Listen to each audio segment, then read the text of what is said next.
Então, meus irmãos, vamos dar continuidade às doutrinas fundamentais. Nós estamos, como vocês devem lembrar, na escatologia, que é a doutrina das últimas coisas. Alguns estudiosos chamam da doutrina do futuro, tá bem?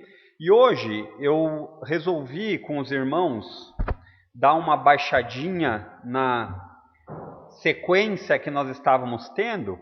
Por quê? Para a gente tratar de um assunto muito legal, um assunto relacionado à vida do Senhor Jesus. E aqui a intenção hoje é, se assim o tempo permitir, a gente traçar um panorama histórico, horizontal, lógico, do que o Senhor Jesus já veio e já cumpriu, do que ele vai cumprir ainda. Eu tenho aqui uma aguinha, obrigado, mano. Então, primeiramente, eu só vou dar uma breve recapitulada aqui, que a gente precisa lembrar a respeito da escatologia.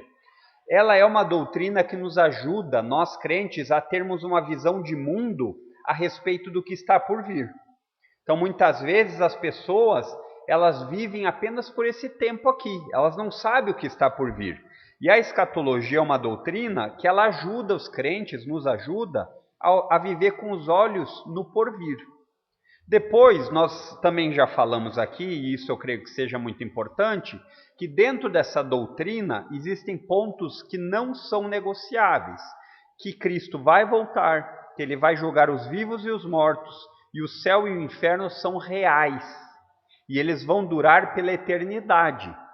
Então, isso nos leva a entender que nós não devemos desperdiçar o tempo, porque o tempo aqui que nós estamos vivendo, ele é curto. Então, já que ele é curto, a gente deve fazer como o apóstolo Paulo fala na sua carta aos Efésios, remir o tempo. O que é remir o tempo? É pensar como gastar bem o tempo. E depois, em terceiro lugar, nós estamos aqui falando na ideia cronológica dos eventos.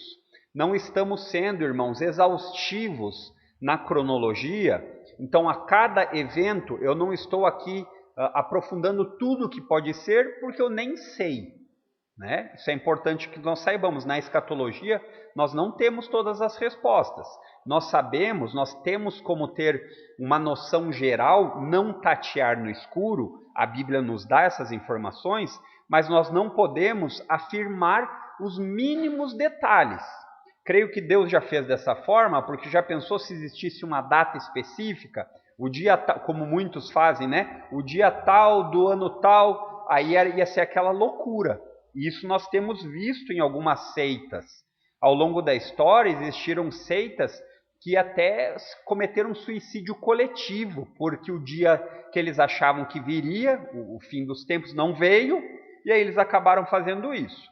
Então nós estamos tratando dessa doutrina com uma perspectiva pré-milenista e pré-tribulacionista, na verdade. Aqui ficou pré-dispensacionalista, mas o dispensacionalista não seria. É pré-milenista e pré-tribulacionista. A ideia de antes do milênio e antes da tribulação. E aqui está o gráficozinho que nós já ocupamos outra vez, que pode ser útil para você enxergar. O período que vivemos é a era da igreja, então depois no calendário dessa perspectiva escatológica é o arrebatamento da igreja, depois Jesus vem para reinar os 1000 anos, depois a ressurreição dos incrédulos, naquilo que nós chamamos de julgamento do trono branco, e depois vem o estado eterno, novos céus e nova terra. Mas hoje eu não vou continuar nessa sequência cronológica. Eu acho que vai ser muito útil isso que nós vamos fazer hoje, que vai fortalecer a nossa visão a respeito de um futuro. E eu gostaria de indicar aos irmãos que esse livrinho aqui, esse livrinho fininho, chamado Uma Vida Perfeita, o pastor e teólogo John MacArthur, ele faz um trabalho de excelência, onde ele faz uma cronologia de Gênesis a Apocalipse, com as passagens intercalando sobre Jesus. Então ele vai colocando só as passagens que tratam sobre o Senhor Jesus, e ele vai contando a história de Gênesis a Apocalipse. Então fala muito sobre isso que nós vamos falar, que são as profecias cumpridas em Cristo. Por que eu fiz questão de fazer isso, meus irmãos? Muito simples. Porque como nós estamos tratando a respeito de algo que está por vir, que é a doutrina do futuro, muitas vezes nós não paramos para pensar a respeito daquilo que já aconteceu, da força que isso nos dá no entendimento da história, no entendimento da linha. Vocês perceberam que lá quando a gente olha na imagem aqui, ó, é uma linha horizontal, ó, lá, ó, com tracinhos. Por quê? Porque a ideia da história do tempo. É um plano de Deus sendo cumprido na história. Então Deus criou um plano na eternidade, quando só Ele existia, e Ele traz esse seu plano à existência, e aqui nós estamos tratando a doutrina das últimas coisas, o que tem daqui para frente. Não quer dizer que o que aconteceu para trás não seja importante. Pelo contrário, o que tem para trás talvez seja quase mais importante do que o que tem para frente. Por quê? Porque é o que semeia a base da verdade. Se o que tem para frente fosse apenas suposição, eu acho que vai ser assim, mas qual a base que você acha que vai ser assim? Ah, não tenho.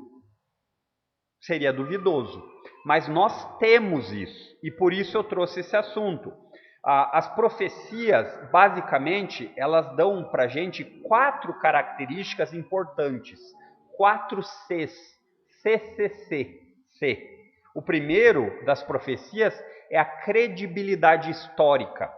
Então, muitas vezes as pessoas questionam a fé cristã porque elas dizem que a fé cristã é um pulo no escuro. Quem já escutou aqui essa expressão? Um pulo no escuro, um salto no escuro. O que essas pessoas estão acusando quando elas fazem isso? Elas estão dizendo assim, olha, para crer tem que ter uma fé cega. Por quê? Porque fé é isso daí. Mas historicamente e biblicamente nós vemos que não é assim. As profecias são uma parte dessa credibilidade histórica. E um fator interessante aqui é, no Antigo Testamento nós temos mais de 300 profecias sobre vários aspectos, mas relacionadas ao Senhor Jesus, pelo menos 60 se cumpriram. 60 profecias que falavam a respeito de como Jesus viria. No Antigo Testamento tem mais profecias, mas aqui eu estou me relacionando ao Messias. E isso não é muito estranho para nós nos últimos dias, porque nós temos sido privilegiados com a exposição de Mateus. E quase que toda semana a gente tem o pastor Fernando nos explicando o cumprimento de uma profecia em Jesus. Isso já aconteceu bastante. A segunda questão das profecias cumpridas em Cristo é a convicção de Deus controlando a história. A história não está ao acaso. Não está. Existem pessoas que entendem que Deus é uma espécie de relojoeiro. Ele deu a corda no relógio, o relógio seria o mundo, e ele deixou agora o relógio por conta própria até que a corda acabe. O nome disso chama-se teísmo aberto. Talvez você não tenha escutado esse nomezinho, mas o conceito talvez você já tenha escutado. Coisas do tipo assim, mas Deus não se mete no livre-arbítrio das pessoas. Mas Deus ele não vai influenciar quando nós vemos uma grande catástrofe como um tsunami. Deus não estava lá. É verdade que são difíceis de lidar essas circunstâncias, essas catástrofes, situações em que nós passamos por tristeza. Mas isso não quer dizer que Deus não está no controle da história. Então, as profecias nos mostram isso. Aquilo que Deus promete, Ele tem poder para cumprir. Ele não é apenas um mero espectador, Ele é o escritor da história. Depois, em terceiro lugar, a confiabilidade nas Escrituras. As profecias, elas nos levam a entender que a Bíblia é digna de confiança. Por quê? Porque aquilo que foi prometido se cumpriu. É mais ou menos como quando você fizesse assim, você combinasse com alguém, amanhã eu estarei às 2h na sua casa. E você consegue ir às 2h na casa dessa pessoa. No outro dia, você fala que vai fazer alguma coisa e nunca falha. Só que nós sabemos que isso não se aplica às nossas vidas, não é verdade? Existem várias circunstâncias que podem acontecer. Eu prometi que vou na casa lá do irmão Mateus. Meu pneu pode furar, eu posso bater o carro, eu posso ficar doente. São muitas incertezas. Mas quando nós vemos a Escritura falando, não existe espaço para incerteza. Então isso nos dá confiança. Nenhuma das profecias falhou. E elas estão sendo cumpridas no tempo e no espaço. Ou seja, na linha horizontal da história da vida, as profecias estão se cumprindo.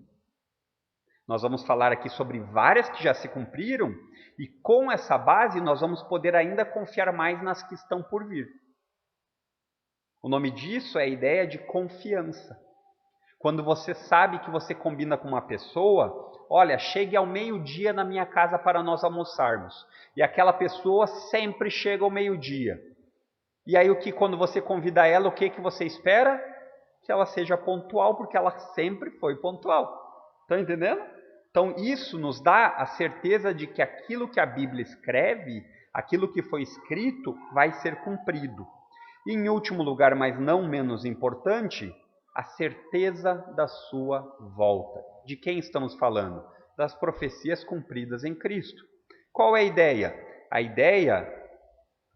A ideia é que, ficou cortadinho, né? Que a volta de Cristo, a segunda vinda dele, é o ápice do plano de Deus de consumação. O plano está sendo traçado, o plano está acontecendo. Dia a dia, as coisas que Deus quer que aconteçam, elas estão acontecendo. E vai chegar um dia onde elas terão o desfecho final. É o que nós chamamos na cosmovisão de consumação. E é interessante, meus irmãos, que a cosmovisão não é algo que se aplica só à Bíblia. Só cristãos pensam. Eu estudando com as meninas e falando a respeito que elas estão estudando alguns textos, né? Os irmãos que estão estudando também nesse caráter de homeschooling, estão vendo que os textos, eles sempre traçam assim. Criação, como essa história começou? Quem são os personagens dessa história? Aí passa para o problema, que é o quê? A queda. Qual é o conflito que está acontecendo? Aí depois vem pela solução do conflito, que é a redenção. E o que aconteceu para isso ser resolvido? Consumação. Percebe? Sempre vai existir isso. Quando você for assistir um filme, tente enxergar isso. O que aconteceu nesse filme de super-heróis é facinho. Algo acontece, né? O super-herói tem um problema trágico, aí precisa acontecer alguma coisa para ele ser redimido, e o final como é que acontece? Esses 4 pontos sempre existem, tá bem? Então, irmãos, aqui a intenção é, eu não vou ler todos os textos que eu trouxe aqui, fica aqui, depois eu posso passar esses slides aos irmãos. Por que eu não vou fazer isso? Porque são muitos. Só essas que são cumpridas no Novo Testamento de Jesus são 60 textos. E nem sempre esses textos são de um versículo só. Então eu quero trabalhar com vocês o caráter geral das profecias, fortalecer a convicção das últimas coisas, e nós vamos ler alguns textos a respeito disso. Então, o primeiro diz a respeito do nascimento de Jesus. As profecias relatadas a respeito de seu nascimento. Note que elas foram escritas em torno de 450 anos antes de Jesus vir ao mundo. Então é a ideia de que hoje nós falássemos a respeito de alguém que iria nascer, dizer características dele, e dali a 4 séculos essa pessoa viria. Isso não é fácil de acontecer. E depois eu vou dar um ponto de vista matemático para vocês a respeito disso. Então algumas predições, algumas profecias que se cumprem no nascimento de Jesus. Sua mãe seria uma virgem. O profeta Isaías, capítulo 7, verso 14, fala sobre isso. E Mateus, no capítulo 1, nos fala que isso se cumpriu. Sua mãe seria uma virgem. Então, um nascimento sobrenatural. Só aqui já seria motivo de espanto. Como isso pode acontecer? Não pode, porque não é natural. É necessário algo sobrenatural para isso acontecer. Depois, nós sabemos pelas profecias bíblicas, lá de Gênesis, no comecinho das Escrituras, que esse Cristo, o Messias, ele seria de uma descendência específica. Ele seria da descendência de Isaac. Gênesis 12:2 nos fala sobre isso. E nós vemos o cumprimento, vou abrir com vocês lá em Gálatas, capítulo 3, verso 16, a respeito disso. E aqui eu fiz questão de falar de Isaac, mas existe uma trilogia ali, porque fala de Abraão, de Isaac e de Davi. Então ele vai afunilando. Abraão no sentido de que Abraão era aquele que deveria abençoar todas as nações por meio dele. Lembram? Lembram que em Gênesis Deus faz essa promessa para Abraão? Ele fala, olha, eu vou abençoar as nações por seu intermédio. E Jesus é o cumprimento disso. Gálatas 3,16 diz assim: pois bem, Deus fez a promessa a Abraão e a seu descendente. E poderia aqui a palavra descendente ser traduzida por semente. No grego ela é bem possível. E ele diz assim: observem as escrituras, não dizem a seus descendentes, como se fosse uma referência a muitos, mas sim a seu descendente, isto é, Cristo. Então, a Bíblia, ela traça genealogicamente a vinda do Messias, da semente de Abraão, da descendência de Isaac. Depois, nós vamos ver também, lá em Gênesis 49:10, que o descendente, o Messias, seria da tribo de Judá. Existiam quantas tribos? 5? 12 tribos. Então aqui nós temos 12 possibilidades, não temos? Temos. Mas o Messias deveria vir dessa tribo. E é importante que nós lembremos o seguinte: existe descendência nas coisas. O que eu quero dizer com isso? Imagine sua família. Imagine as ramificações que uma família vai tendo. Você é parente em alguma instância, mas você não é necessariamente do mesmo galho. Você pode ser da mesma raiz da árvore, os bisavós, tataravós, mas você não necessariamente vem da mesma linhagem do pai. Estão entendendo? Então, a ideia aqui que teria que vir da tribo de Judá, ela reduz essas possibilidades muito. Em Hebreus 7,14, vou ler lá com vocês no Novo Testamento, que vai falar a respeito disso, que diz assim: de fato, como todos sabem, nosso Senhor veio da tribo de Judá, e Moisés nunca mencionou que dessa tribo viriam sacerdotes, porque Judá não era uma das tribos do sacerdócio. Lembram de que tribo eram os sacerdotes? Levi. Notam isso, como isso não é algo, mas poderia ser de qualquer jeito? Não, é específico. E aí ele continua dizendo que seria da casa de Davi. Aqui nós temos o profeta Samuel, essa eu vou abrir com vocês, 2 Samuel 7, fazendo uma promessa a respeito do reinado, a respeito da casa de Davi. 7:12.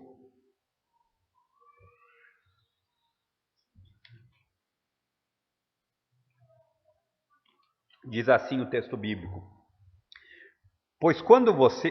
Eu acho que o verso 11, ele faz a parte B do verso 11, é interessante, ele diz assim: além disso, o Senhor declara que fará uma casa para você, uma dinastia real.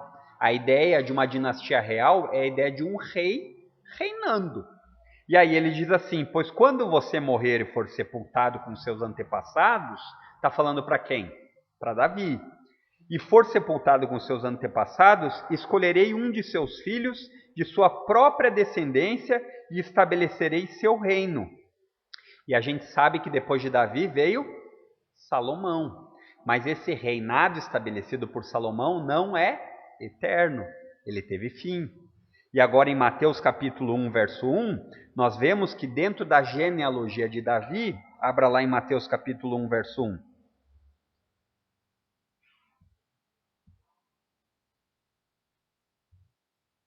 Este é o registro dos antepassados de Jesus Cristo, descendente de Davi e de Abraão. E aí ele vai fazer a genealogia agora de Jesus. Então, quando ele fala isso, ele está querendo dizer que um descendente real de Davi seria o Messias. E nós vemos isso se cumprindo no nascimento de Cristo. Depois ainda, ele fala a respeito disso. Abra aí em Malaquias capítulo 5, Miqueias, capítulo 5.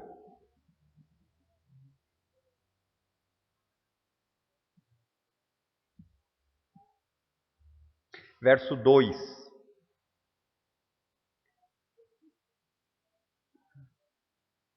Diz assim, estou correndo aqui nas aberturas de Bíblia, irmãos. Ou a gente treina junto ou a gente escuta. Eu estou lendo, depois você pode pegar os slides e olhar um a um para você relacionar. Isso é fantástico. Quando você pega isso e começa a relacionar, você precisa ter o escopo na sua mente de que isso está acontecendo com diferença de centenas de anos. Nós não estamos falando de uma coisa que ele sabia que amanhã ia acontecer. É uma pessoa aqui que fala que não faz nem ideia de como seria o Messias. E isso é surpreendente. E aí ele diz assim, mas você, ó Belém Efrata, é apenas uma pequena vila entre todo o povo de Judá. E, no entanto, um governante de Israel, cujas origens são do passado distante, sairá de você em meu favor. Agora a gente olha isso, a gente escuta isso, e a gente sabe de quem está falando, não é verdade? Se cumpriu em Jesus. Aonde ele nasceu? Na pequena Belém, uma aldeiazinha insignificante. Você já deve ter visto, quando muitas vezes se fala a respeito da descendência, de onde Jesus está vindo, eles falam, pode vir alguma coisa boa de Nazaré? Pode.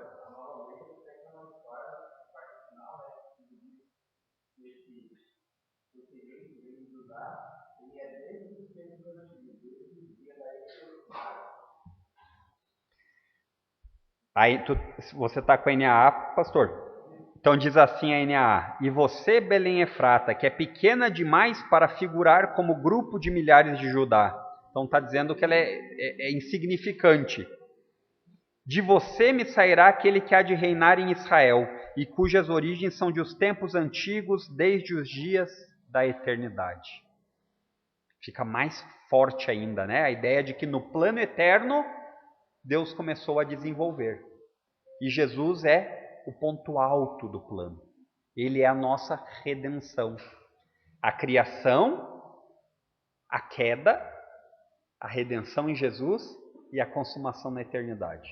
Então, irmãos, aqui eu falei apenas...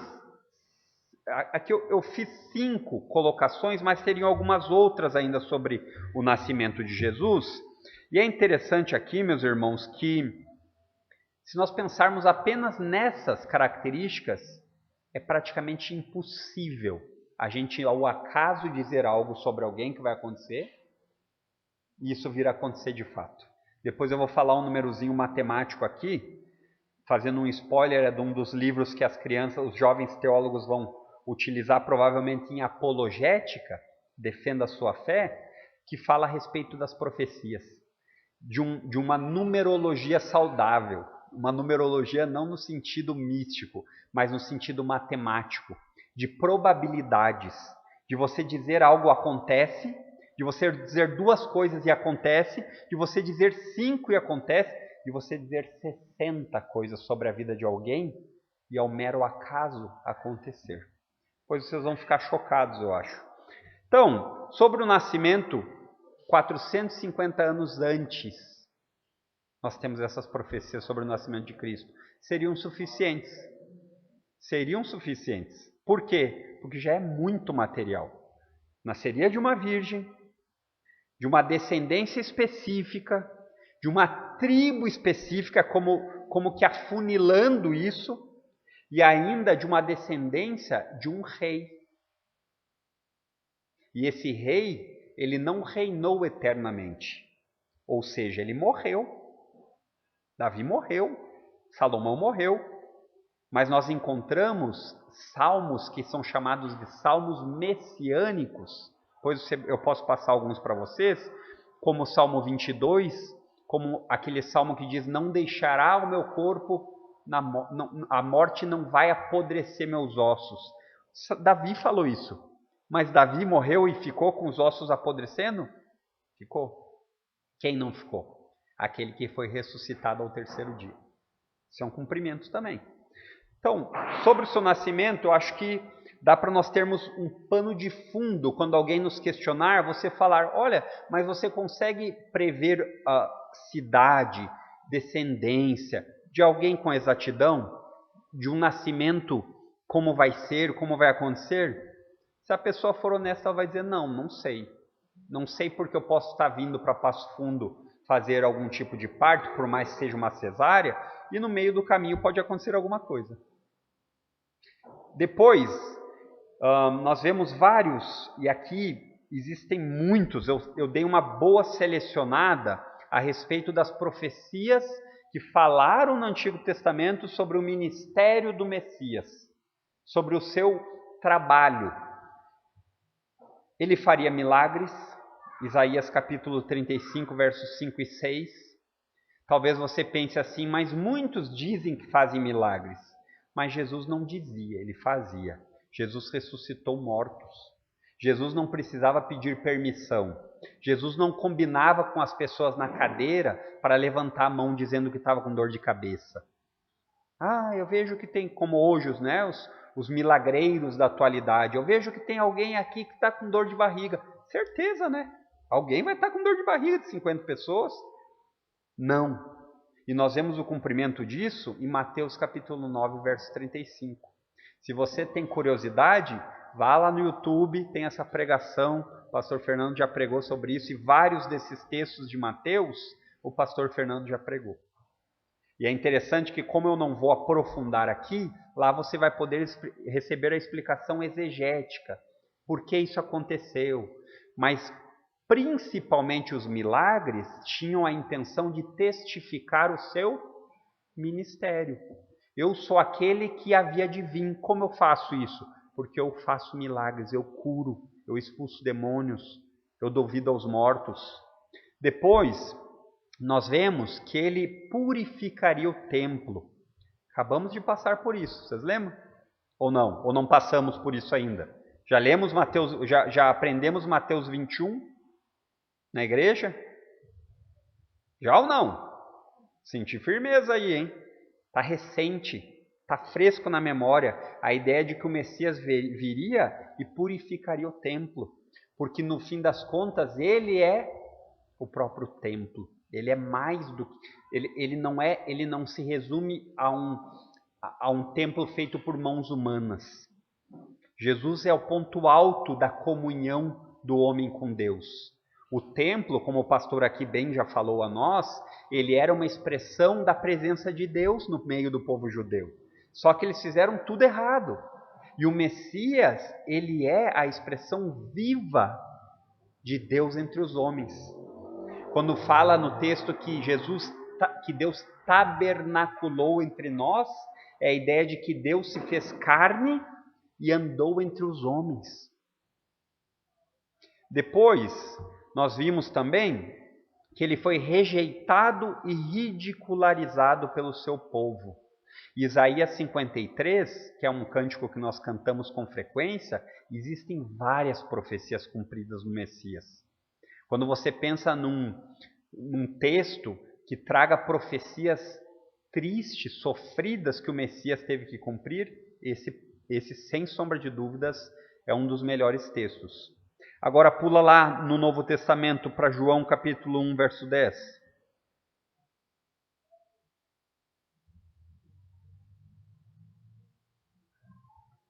Que diz: o verbo estava no mundo, o mundo foi feito por meio dele, mas o mundo não o conheceu. O povo para quem ele veio não o conheceu, rejeitou ele. Depois pula lá para 1 de Pedro, capítulo 2, verso 7, que diz, a ideia do mesmo texto, o pastor Fernando pregou esse texto em Mateus, para você ver como a Bíblia ela é um livro que faz uma, ela de fato faz uma harmonia, porque eles falam sobre o mesmo assunto. Portanto, para vocês os que creem, esta pedra é preciosa. Quem é a pedra preciosa? Jesus. Mas para os descrentes, aqueles que não creem, a pedra que os construtores rejeitaram, essa veio ser a pedra angular. Então é aquilo que nós aprendemos. Ou ela é uma pedra preciosa, ou ela vai ser uma pedra de tropeço, de vergonha, e que acaba por esmagar. Depois nós vemos também que ele ficaria em silêncio diante de seus acusadores. Isaías 53 novamente. Esse nós ainda vamos chegar no texto do Novo Testamento de Mateus 27. Então pense por um segundo. Pense por um segundo. Talvez alguém diga assim: ah, mas isso é muito fácil de dizer que alguém fica em silêncio quando é acusado. Meu querido, pense na sua vida por um instante.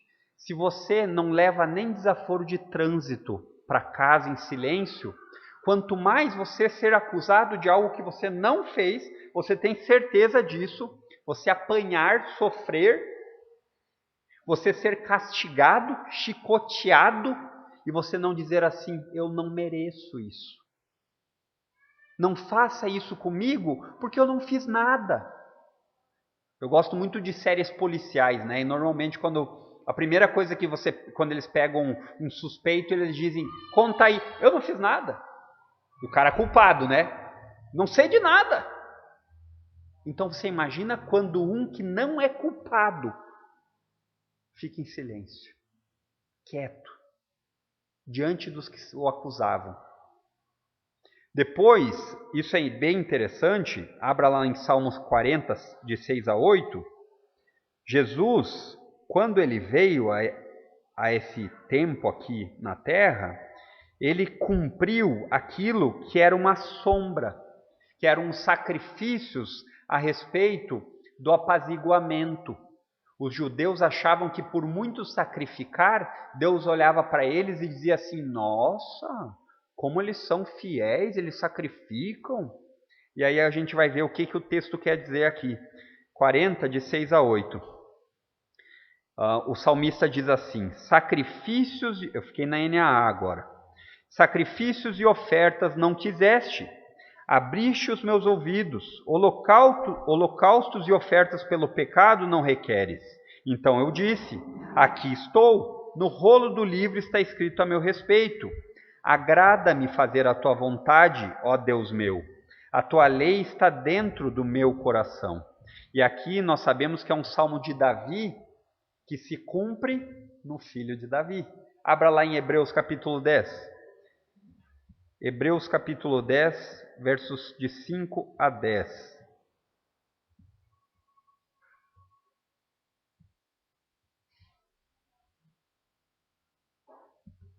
Diz assim: por isso, o autor de Hebreus, um pouquinho antes, ele fala a respeito que os sacrifícios eram necessários ser repetidos todos os anos.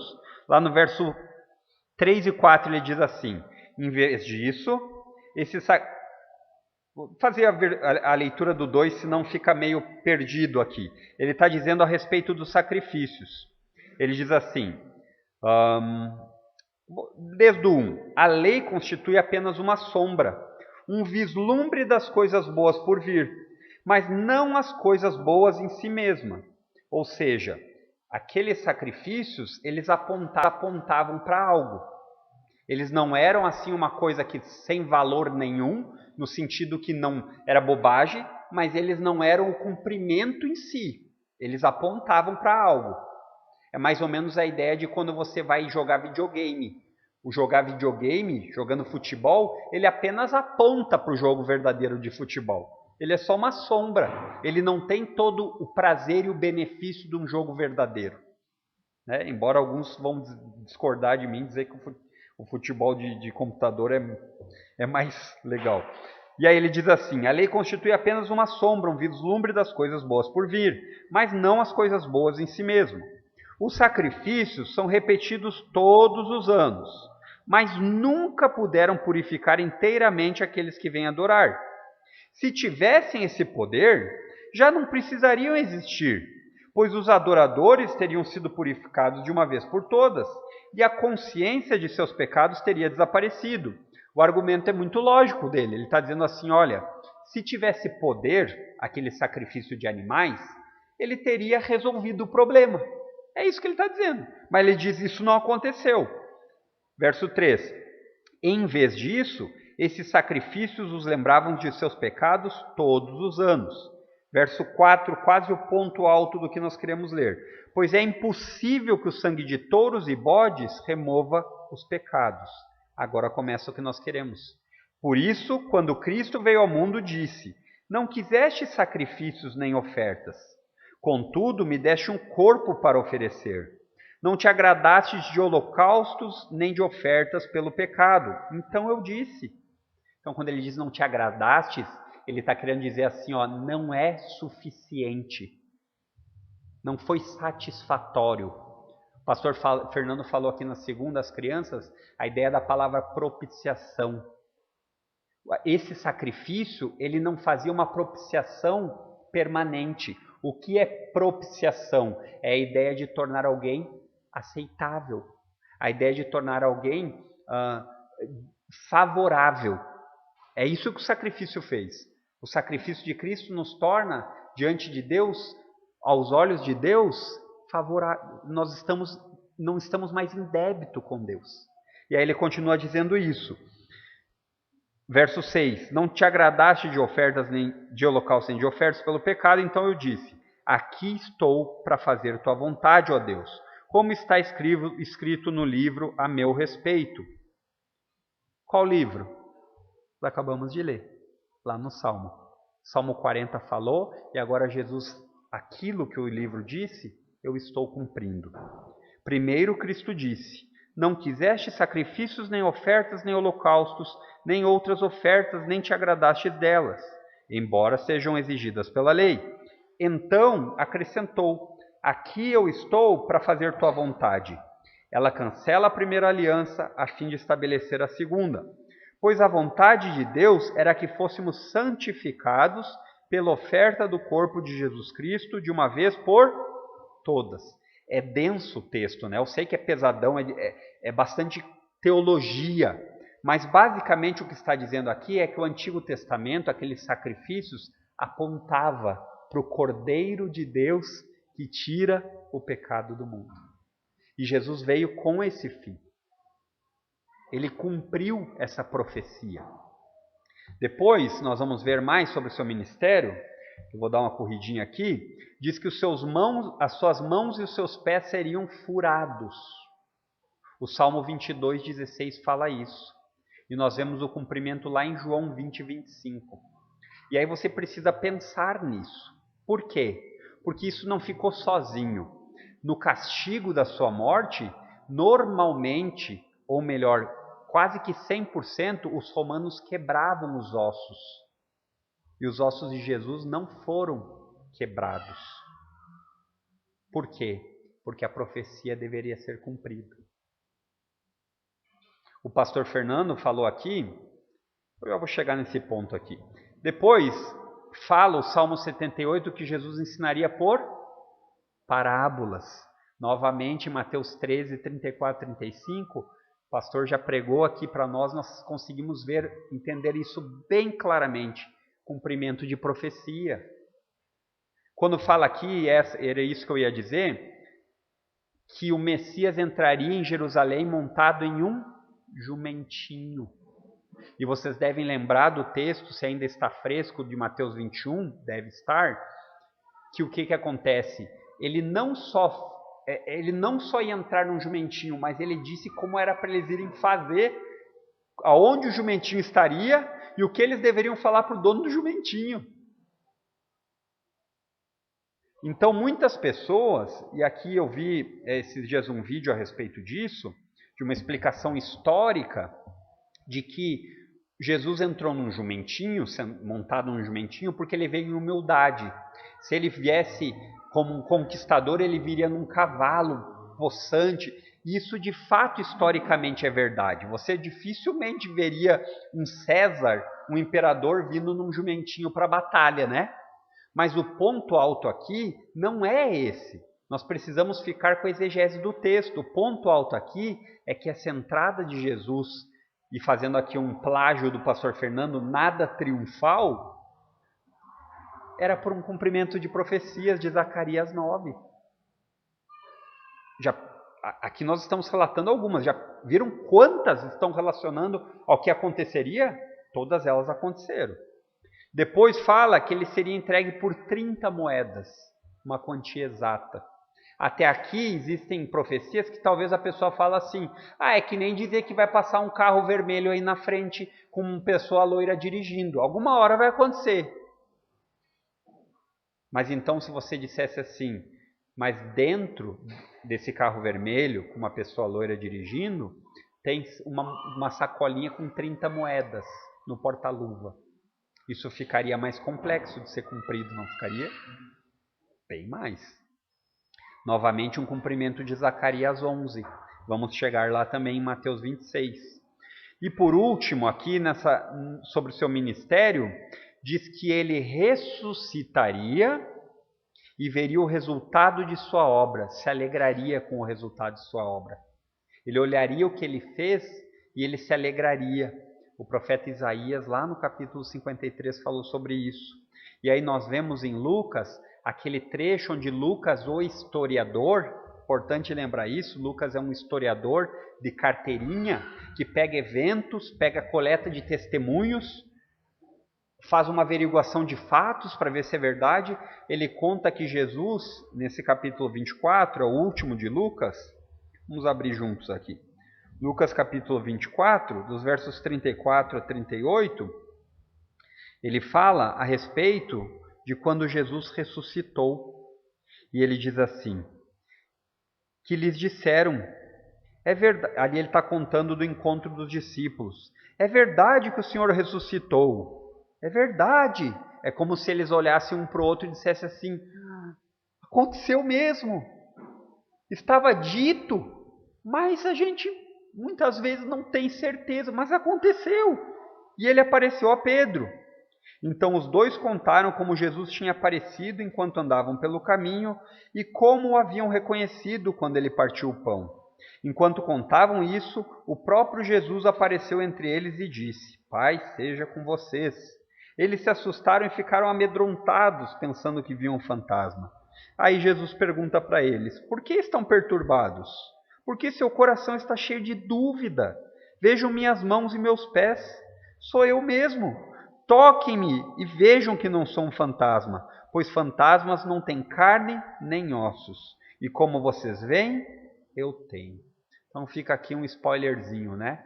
O corpo não é fantasmagórico, é de carne e osso. Jesus deixou bem claro. E aqui ele mostra o resultado de sua obra. Fico pensando nesse momento, né? Eles lá, Jesus aparece e fala, olha, tudo aquilo que vocês não tinham certeza, se cumpriu. Eu estou aqui, eu ressuscitei, eu venci os mortos, eu venci a morte. Eu sou aquele que diz, ó morte, onde está o teu aguilhão? Eu te venci. Nenhum outro líder pode dizer isso. Nenhum outro líder religioso pode dizer, eu venci a morte, eu ressuscitei. Então, irmãos, aqui são apenas alguns, certo? E deixa, antes de partir sobre as profecias, algumas sobre a sua volta, deixa eu falar um fato curioso aqui. Nesse livrinho aqui, Defenda a Sua Fé, que é um livro maravilhoso, um livro curto, rápido, mas sabe aqueles livros que você termina de ler e você fica cheio de argumento, e argumentos fáceis? Esse é um daqueles. Ele conta que, após ele falar sobre essas 8 profecias do nascimento de Cristo, eu falei aqui de 6, mas ele relata 8 no livro, ele diz assim, o matemático Peter Stoner estudou as probabilidades matemáticas das profecias se tornarem realidade.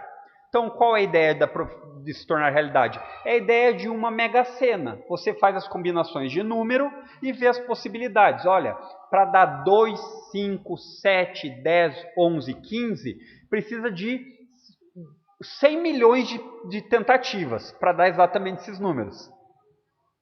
Mas aí ele diz assim, imagine 8 profecias. Se apenas uma profecia já é dificílimo de dizer algo sobre alguém, imagine 8. 8. Ele fez em cima de 8. Eu li aqui com os irmãos, eu acho umas 30. Imagina fazer isso em cima de 60.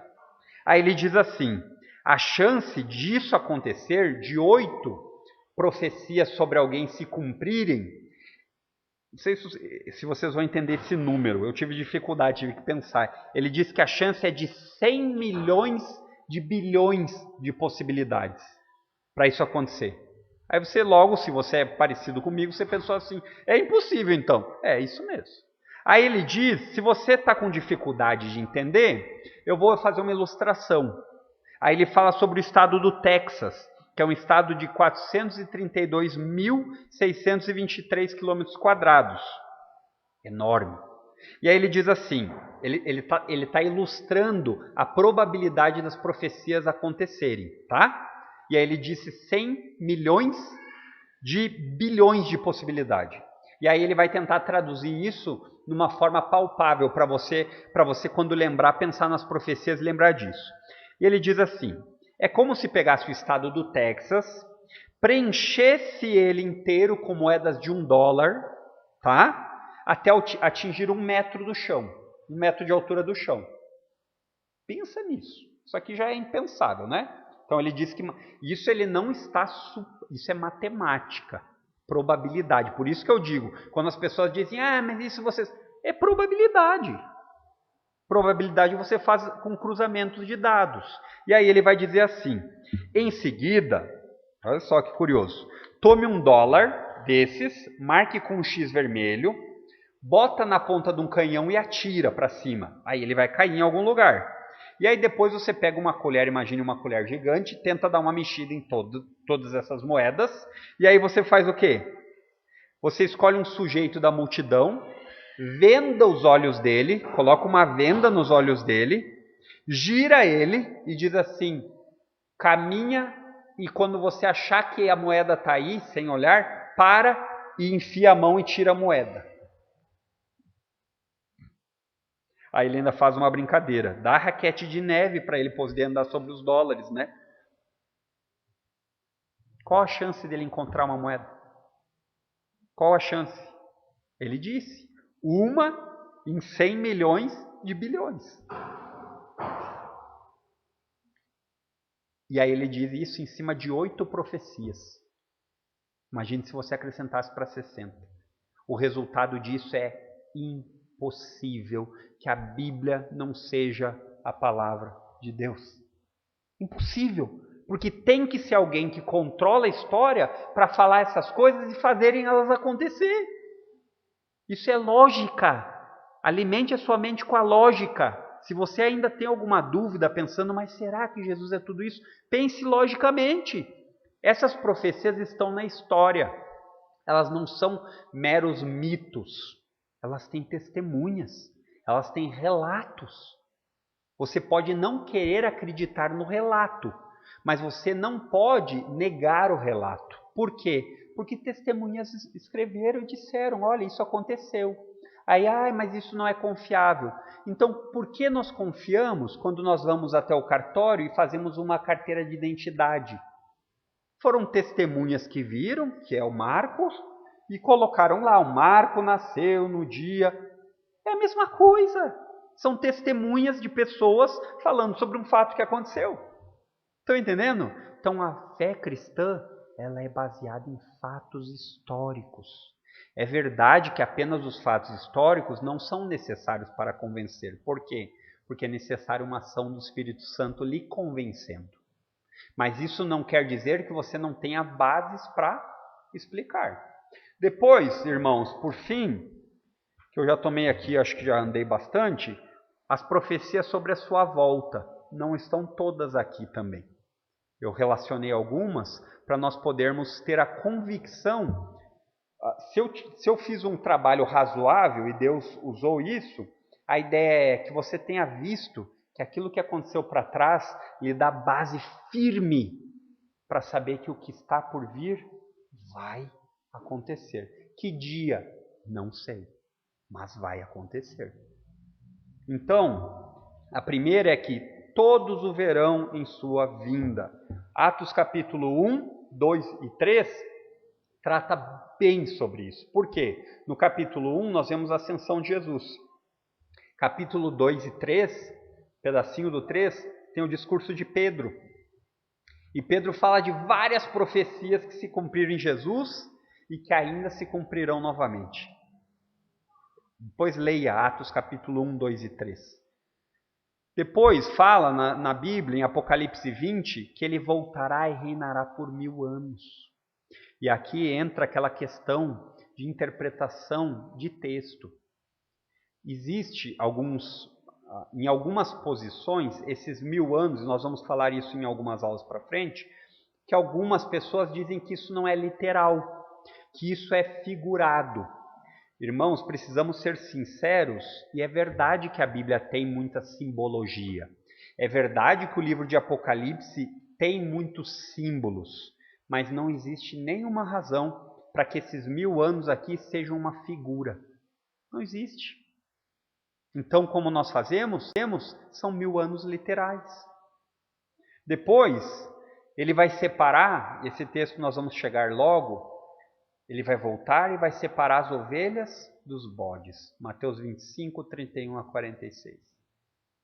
Ele vai vir para fazer isso. Ele vai separar as ovelhas dos bodes. Depois pense nesse significado. O que quer dizer? Como que se faz com a ovelha e com o bode?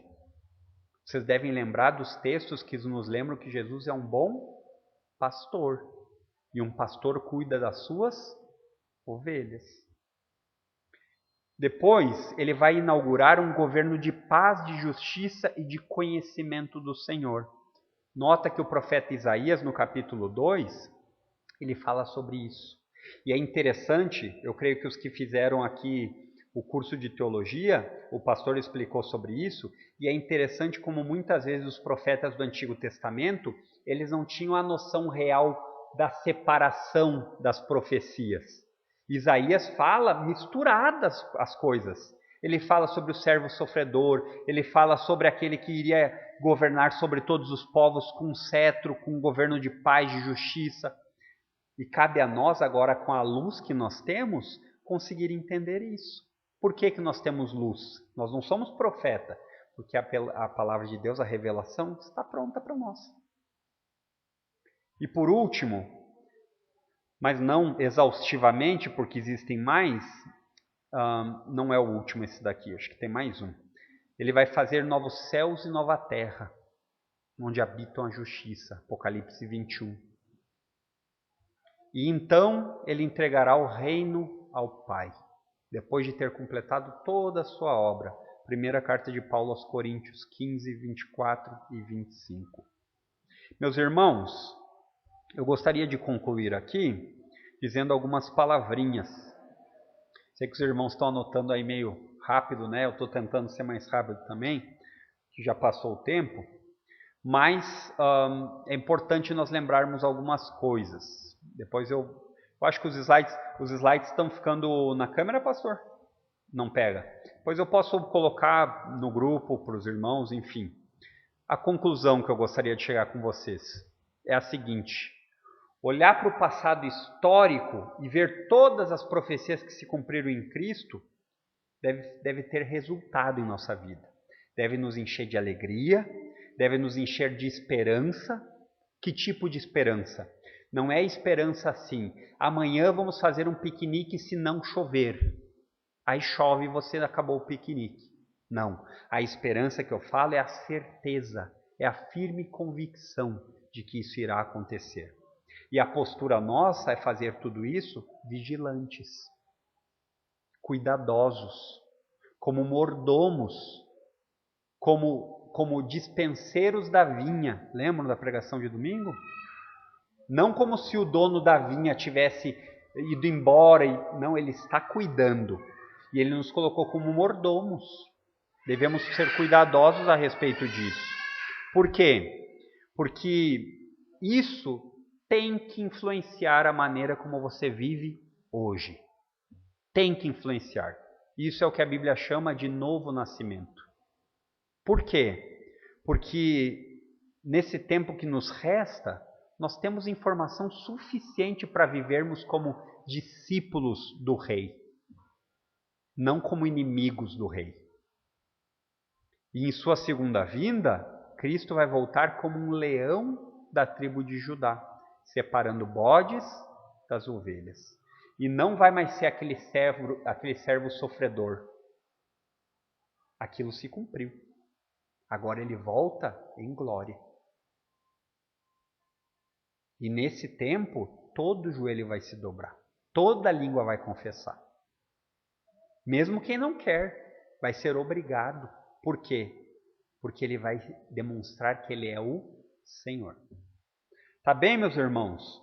Eu creio que foi legal, foi importante a gente ter falado a respeito das profecias, porque fortalece a nossa fé. Fortalece a convicção de que essas coisas que a vida cristã elas não são o andar de cima, que é um andar espiritual, e o andar da vida normal aqui é o andar racional, então não podem se misturar. É assim que as pessoas querem que nós vivamos. Olha, cada um tem a sua religião, isso não se discute. Não se trata de religião, se trata da verdade. E essa verdade veio ao mundo, se fez carne, andou entre nós, morreu e ressuscitou ao terceiro dia. E disse, olha, vigiem, porque eu vou voltar. Eu vou voltar. E que nós estejamos entre aqueles que vão escutar, servo bom e fiel. Deus abençoe a todos, meus irmãos. E se Deus quiser, até domingo.